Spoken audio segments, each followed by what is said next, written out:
We are up to mitzvah number 84, and today we're going to do mitzvah number 84 and 112, 326, 327, 328, and 329, and this is the mitzvah of Shemittah. Shemittah.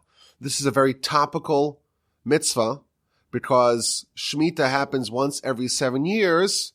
It was in 2001, 2008, 2015, and now, beginning 2022, we are now, since Rosh Hashanah, we are in a Shemittah year in the land of Israel. Now, what Shemittah is, briefly, there's two components to it. Number one, there is a prohibition against doing work in the field. If you are a landowner, if you have a field, if you have some sort of produce that you grow in the land of Israel, you cannot work on the field for this entire year. That's one general cluster of mitzvos related to Shemittah. And there's a second component, and that is the release of the ownership of the field. Meaning that for this 1 year, it's like you don't really own the field. It's ownerless. It's owned by God. Human ownership is relinquished for 1 year. So we have mitzvah number 84, which is the release of the ownership of the field. 112 is a positive mitzvah to refrain from working on the Shemitah year. 326 is the prohibition against working the field. 327 is the prohibition against cultivating the trees. And then 328 is not to reap the harvest. And finally, 329 is not to gather the fruit. So we have 6 mitzvos that relate to the laws of agricultural maintenance in the land of Israel every 7 years. Now, the name Shemittah, the word Shemittah means to release, and it means to release ownership for the 7th year. Now, there's another concept, or another mitzvah, in this 7th year, and that's a separate mitzvah. We'll get to it in its appropriate time, and that is the concept of nullification of loans at the end of the 7th year. If you lend someone money, the person has to pay you back. However, at the end of every 7-year Shemitah cycle, that is set back to 0, and all the loans are annulled. So this is a separate mitzvah. We'll get to it in its appropriate time. Now, the mitzvah of Shemitah is very complex, and it's a very broad subject. In fact, there's an entire book of Mishnah called Maseches Shvius, which means the seventh year, that covers these laws in detail. But even more so than most books of Mishnah, it's astoundingly complex, the amount of laws that are relevant to this mitzvah. And of course, in our series here on mitzvahs, we're trying to give a brief snapshot, a brief overview of every mitzvah. And it's going to be a little bit of a challenge to try to condense this very complex mitzvah into the time allotted, into the kind of the framework that we're trying to do, but we'll give it a shot. To simplify matters, I want to divide our discussion into 3. First, I want to kind of run through some of the basic laws. Again, this is not going to be comprehensive. The comprehensive laws would take us an entire year, at least, studying 10 hours a day to cover. So that's the first part, just the basic overview of the laws. Number 2, we're going to run through some of the reasons given, what are the underpinnings of this mitzvah. And finally, we're going to talk about some of the practical aspects of actually living life in a country that has all these laws and all these restrictions against agricultural activities every 7 years. You know, for 2,000 years, the majority of Jews lived outside the land of Israel. Today, the land of Israel is home to more Jews than any other country in the world, and therefore this is very, very relevant today because you have so many people actually living there, so many farmers, and they are all governed by this mitzvah, and therefore we're going to talk about some of the practical aspects and maybe even some of the controversial aspects of how this mitzvah is actually observed today. Okay, so let's start with the laws, just again, a brief sampling of the laws. We are told that we may not work the field in the land of Israel on the Shemitah year, every 7 years. So, similar to Shabbos, 6 days a week, Sunday through Friday you work, the 7th day you must refrain from working. Similarly in the field, year 1 through 6, you work the field, you plant, you plow, you harvest, you reap, you kind of assume ownership of the land. Year 7, you take a year off. Now, the laws are going to be divided into the biblical prohibitions and the rabbinic prohibitions.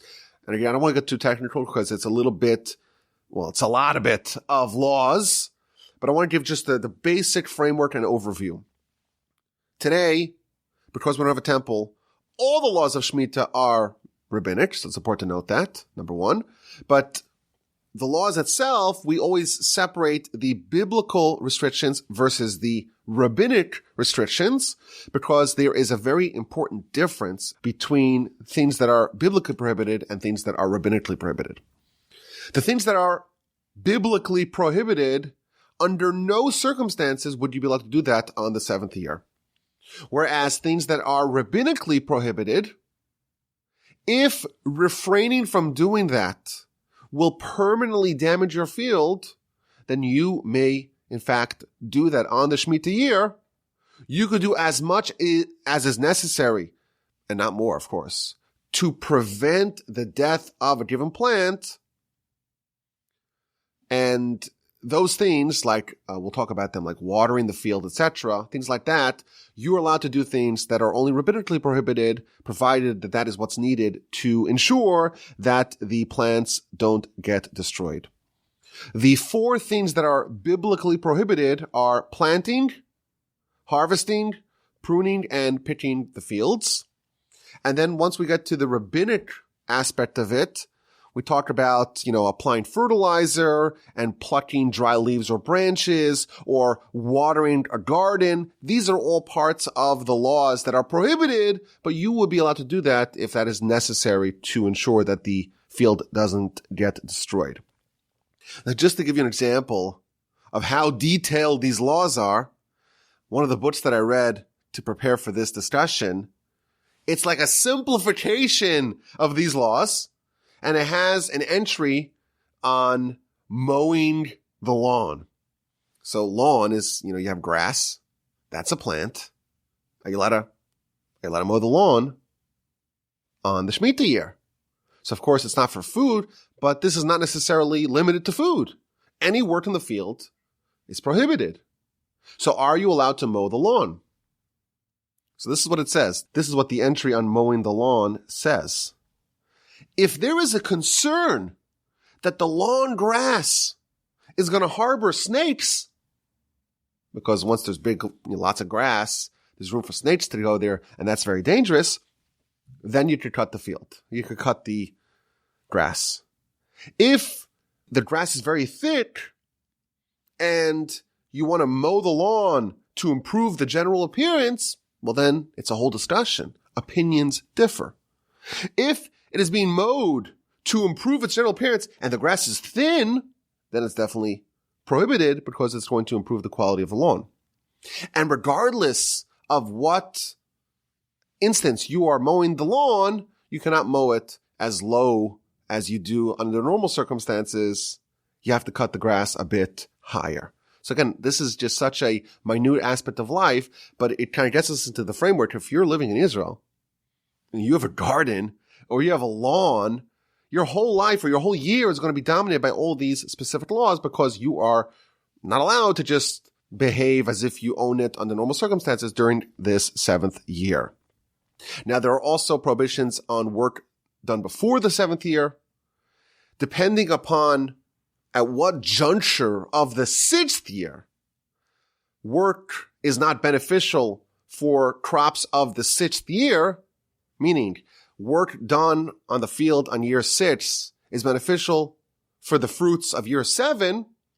At whatever juncture a given fruit no longer benefits from work for that year, it would already be prohibited to work on that particular part of the field, even on year 6. So our sages tell us that grain, the cycle of grain, it no longer benefits from work on year 6 once Pesach of year 6 hits. Meaning that all the work that you do for the grain from Pesach onward on year 6 only benefits the fruits of year 7. And therefore working on the field, on the grain part of the field, from Pesach onward would be prohibited. Now again, so we're just kind of giving a brief overview of the laws. The actual details are absolutely voluminous and vast, but I want to kind of just sprinkle in some of the various different subjects that come up. So this law is limited to the land of Israel. What exactly are the borders, the dimensions of the land? That is an enormously complex question, because where exactly, does the borders of the land of Israel end? We know that there was the conquest of Joshua, and all the land that he conquered is kind of one aspect of the land. And then you have the subsequent conquests of David, and then you have a second temple era, the second Commonwealth. And what about the areas on the other side of the Jordan, which are part of biblical Israel, certainly not part of modern Israel? What about the land, let's say, south of the Dead Sea, which almost everyone agrees is not part of biblical Israel, but is part of modern Israel? Very complex, and this all gets into the subject of where exactly the field is and what exactly are the Shemittah laws governing that particular part of the land. And again, we're just trying to be as brief as possible to just give the overview of what this means. So we talked about the prohibition against working in the field. There is a second set of restrictions, and that is to relinquish ownership of the fruits of the land. You have to make your field open for all, free for all. You're not allowed to lock your gate.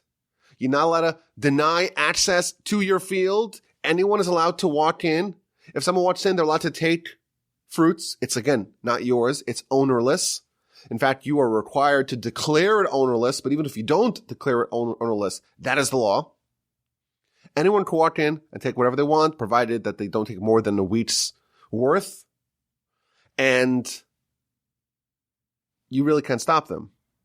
Now, if people are being unreasonable, if they're damaging the trees permanently, then you could stop them. But again, there is a restriction against prohibiting people from taking fruits not yours. Doing business with fruits of Shemittah is another aspect of this law. Again, the fruits must be declared ownerless. You can't do business with them. You can't sell them or buy them. You cannot export them. Under certain circumstances, you cannot throw them out. Again, I'm just giving you a window into an entire universe of living every 7 years that actually happens in the land of Israel as we speak. Now, even for us living in the diaspora, the laws of Shemittah may be quite relevant to us, because if you're a farmer in Israel, who are you selling your produce to? Well, to the big food manufacturers in Israel. All of them have kosher certification. And therefore, they're not going to buy your stuff if it violates the laws of Shemittah, because then they won't get their kosher certification, they won't be able to sell it. So what a lot of, let's call them, I guess, less scrupulous farmers do, they work their field in violation of this mitzvah. Those fruits are actually not kosher.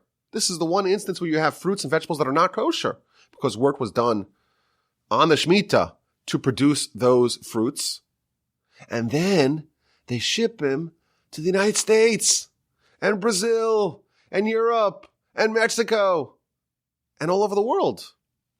And you go to your grocery, you have no idea where the fruits come from.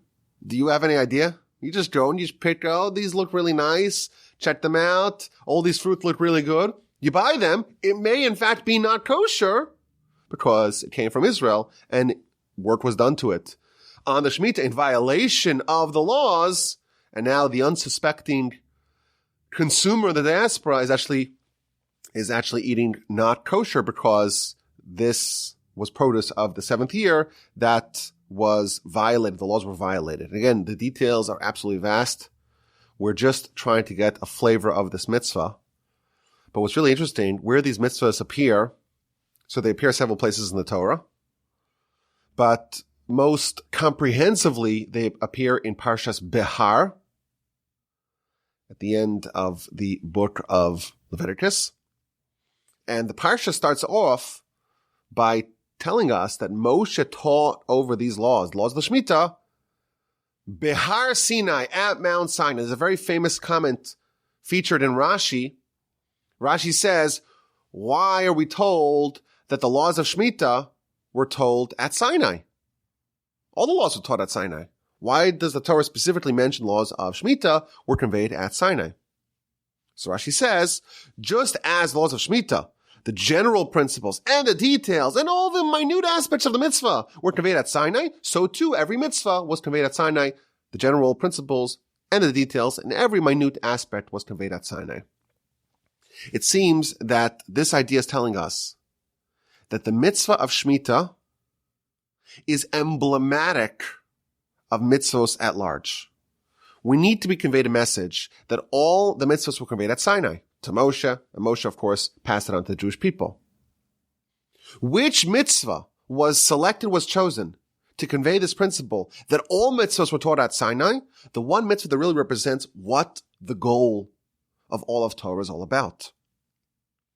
The reason why we have mitzvahs is to use them as a way to connect to the Almighty. You start off your life, and you live in a world, and the Almighty is obscured. It's possible to go your whole life and never think about the fact that you have a soul, never think about the fact that the world has a creator. There's all kinds of very sophisticated explanations to try to obviate the need for a creator. And the whole purpose of the world, that man, when we say man, of course we mean mankind, can connect to man's creator, the whole purpose is just ignored by many people. Most people live their whole lives without ever once considering, why are you here? Who created you? What's the purpose of you being created? And the reason why we have Torah and the reason why we have mitzvos is to wake us up and bond us with the Almighty who created us and to remind us about God. And every day, we have reminders. You walk through a door, you see a little signpost on the door. Oh, remember God. You say the Shema in the morning, the Shema at night. You pray 3 times a day. Little signposts flashing at you, reminding you about God. And then you have a whole year, an entire year, where your whole life is turned upside down. You're a farmer, right? You're living in an agrarian society. You eat what you produce. And suddenly for a year you're told, not this year. This year you produce nothing. This year you can work on your field, not even a little bit. This year you rely on God. For a whole year, people need to suspend all their activities and rely on God. This is kind of like a super Shabbos. 6 days you work, 7th day, how are you going to feed yourself? You're not going to work. How do you expect to feed yourself? Rely on God. 6 years you work. The 7th year, you take an entire year off. It's like the pandemic every 7 years. 1 year, everyone's off. A crazy thing. How do you expect the economy to survive? How do you expect people to not starve to death? Remember that we have the Almighty. He's going to watch over us. He'll give us a bumper crop on year 6. We'll be okay. But of course, it's very nerve-wracking for us. It's nerve-wracking because we are designed to be able, or to, I guess, by default, to not see God in our purview. And this mitzvah is forcing us to live life as if God actually exists. And this is the goal of all mitzvahs, really. And therefore, this is the one that's going to represent. This is the one that's going to be a stand-in for all the mitzvahs to tell us this important principle. We remember every year, every day, every week, every 7 years, that the Almighty runs everything. The earth doesn't produce on its own. It has a supreme master, and that supreme master said, you take a year off. I got you back. I got you covered. Don't worry about it. And you earn reliance on God. Rashi tells us in the aforementioned Parshas Bahar that the objective of Shemitah is that we cease to operate as if we're in charge.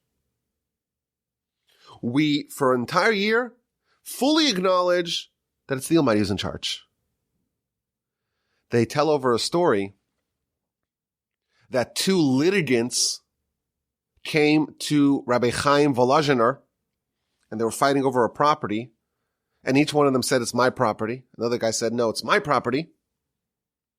So Rabbi Chaim said, let's go to the property. Let me look at the property. So he goes to the property, and he lays down on the ground, and he says, do you hear that? Do you hear that? It's so interesting. You say the property is yours, and you say that the property is yours, but the property itself is telling me that both of you are mine. So he was saying that, of course, in the context of the fact that we have to recognize that ultimately the destiny of all of mankind is we're going to be planted back on the ground. We're going to be interred in the ground. We're not going to survive forever. But ultimately, the idea is that the Almighty owns everything. Everything from the earth below to the heavens above is all controlled by God. And we forget that. And then we have the Shemittah year to remind us this very, very strongly. And by the way, as I mentioned earlier, the idea of Shemittah applying to money, there is no greater act of recognition of God's control than when we say, all the money that's owed to me, it's completely annulled. We'll start over from scratch. Now, it's also interesting that, the concept of a sabbatical is widely accepted today. The idea, you take a year off, you write a book, you do a research project, you write your thesis, take a whole year to focus on it. Even with respect to crops, there is a concept to allow the earth to replenish its resources, take a year off. But the way it's done today, you go to Nebraska, this concept exists, but they'll do a rotation. Every farmer would divide his, let's say, all of his land into 7 and do a rotation every 7 years, or every year, 1/7 of all of his land takes a year off. And that way, it's always constantly being replenished, but there's never a year that you're producing nothing. Yet the Torah tells us to have a sabbatical, not just every farmer, but all the farmers of the entire land, and you will rely on God. The entire land, all the farmers, in an agrarian society where you need food to live. If you don't have food, you're dead. You can't just import it as easily as you can today. The Almighty expects us to do that tremendous leap of faith. And what's interesting about this is that He promises us that He's going to make miracles for us. You do it, I'll make sure that you're not going to lose. And even today, every Shemittah year, there are evident miracles that happen to Shemittah observant farmers.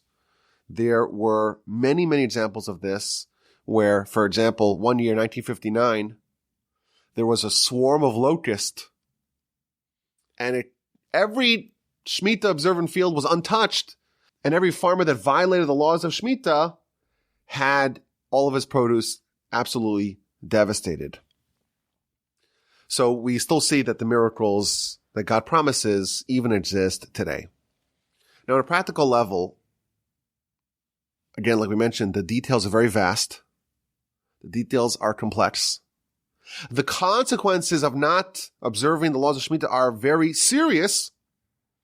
We read in Pirkei Avos, in Chapters of the Fathers, chapter 5, which I read that in our ethics study, that exile comes to the world in punishment of 3 sins, the 3 cardinal sins, and not properly observing the laws of Shemittah. This is a cause for exile. Now, Israel has had a renewal the last couple of 100 years. People moved from all over the world back home to Israel. And they started to observe all the agricultural laws of the land. There are many agricultural laws like the tithing, etc. But this particular law, because it's so vast and complex, and because the demand of faith that it requires is so deep, it's so profound, this law was actually, sadly, either unknown or ignored at the onset of the Jews coming back to the land. The credit is largely due to the Chazon Ish. The Chazon Ish was the leader of Torah Jewry at the founding of the state. He passed away in 1953. He lived in Israel for 20 years, from 1933 to 1953. And he wrote tremendously about these laws. And he kind of created the entire corpus of laws that still followed today.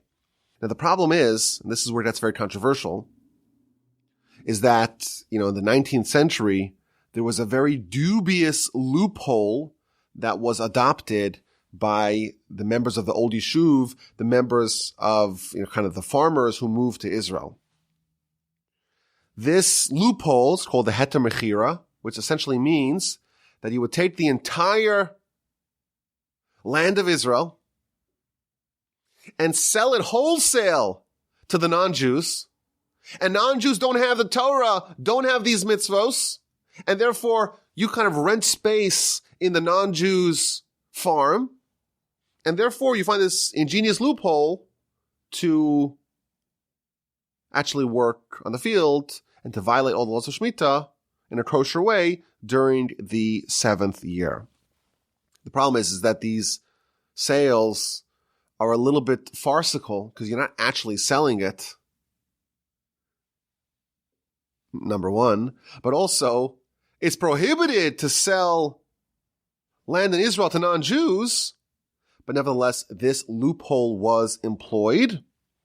The Chazon Ish arrived in the land of Israel, and he kind of banned this wholesale loophole, and he created enough, or he formalized enough leniencies to actually facilitate the implementation of laws of Shemitah completely without relying on this, wholesale loophole. In fact, this was at the time before the foundation of the state where the Zionists were trying to lobby for a Jewish state in the land, and they were claiming, hey, it's ours by right. You can't claim that the land is yours by right, and then every 7 years sell it to the non-Jews as if it's so easily relinquished. So that's another important kind of component of this, is that there have been various efforts to try to make this mitzvah more easily observable, and some of them are more, or some of the loopholes are more reliable than others. And one of them, the heter mechira, very controversial. Even today, you go to Israel and you could see on the grocery shelves, you'd see, 2 bags of potato chips. They look identical. They probably taste identical. One of them is more, would have on it labeling, it would say, this is done via the heter mechira. This field, it was worked on by Jews. Year 6, year 7, year 8. It's owned by Jews on year 6 and year 8, but it was kind of sold, in quotes. It was sold to non-Jews for year 7 in order to facilitate this loophole. And a lot of people rely on it. A lot of people do not rely on it. There is another kind of way that people get around, or another kind of general loophole that is present in modern times. That's called Otsar Beis Din, which means the warehouse of the court. What this means is that you own a field, you must declare that field is ownerless. All the produce, all the fruits, all the vegetables, they're all, anyone could come and seize it, take it for themselves. What are you going to have? You have a big field, you're going to have 1 million people coming in, rummaging through, making a huge mess, potentially damaging the field for next year. So what they created is a concept called Otsar Beis Din, which means the warehouse of Beis Din, which basically means that the court is going to oversee and supervise the distribution of the free stuff for everyone. Essentially, they're going to employ people to work the field in the permissible ways in order to allow the distribution of the free fruits to everyone. If you think about it, most of us, I don't know most of us, but a lot of us live in cities and there are not a lot of farms around us. So how would you kind of use this thing? How would you walk in someone's field and take the fruits for yourself? A, there's a problem. You may damage the person's field. B, you don't live there. So what the courts did is that the courts kind of took the initiative to oversee this operation. They would hire people to work the fields in the kosher permissible way, and they would take all those fruits and make like a warehouse out of it, and then they would transport that and distribute that, and they would only charge for the services that they did. They wouldn't actually charge for the produce. So you would actually, in the land of Israel today, you have like these marketplaces where all the fruits are what's called otzar beis din. It's, again, the warehouse of the court. And you walk in there and the prices are so cheap because they're not charging for the fruit themselves. They're just charging for the work needed to facilitate, to enable people taking the fruits from the ownerless fields. Another major question, like we mentioned earlier, is the exact demarcation of the land where in the land of Israel, the modern land of Israel, the modern state of Israel, is not part of the biblical land of Israel, and those places, or it's actually where the places are, it's a whole discussion. But if you have a field that's in the modern state of Israel, but not the biblical state of Israel, you will not be allowed to work in it because it's essentially considered as if it is the diaspora. If a Gentile actually does own a field, does that produce have the sanctity of Shemittah is a major dispute, and there are opinions on either side of that question. The bottom line, we have this amazing mitzvah, a mitzvah that represents where mitzvahs are supposed to bring us to, a mitzvah of someone saying, ultimately God is in control, ultimately God is in charge. Broadly speaking, we say that planting in itself is an act of faith because no one really knows how agriculture even works. How is it possible that, you put a seed in the ground and it starts to rot and decompose, and then before you know it, a brand new, perfectly healthy, luscious fruit comes out of the ground? It doesn't make any sense to us.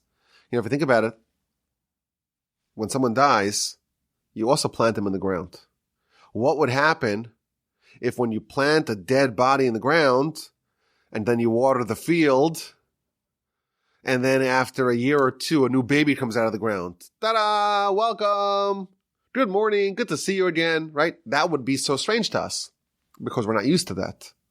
But essentially, that's what happens with the fruits. You take an inedible pit or seed, you put it into the ground, and then you start watering it. Before you know it, you have something brand new. The only reason why one seems to us like such a miracle and such a fantasy, and the other one is just how things grow. The only difference between the two is one we're used to and one we're not used to.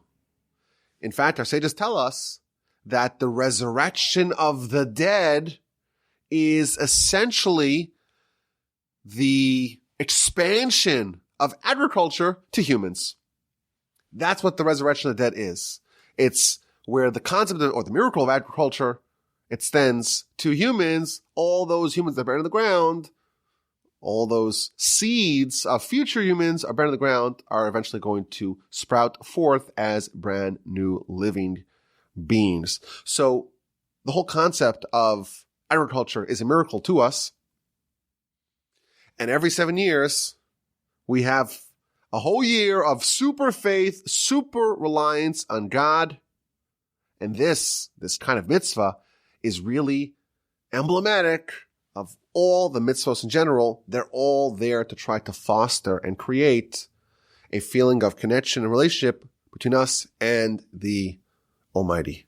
As always, my email address is rabbiwolbe@gmail.com.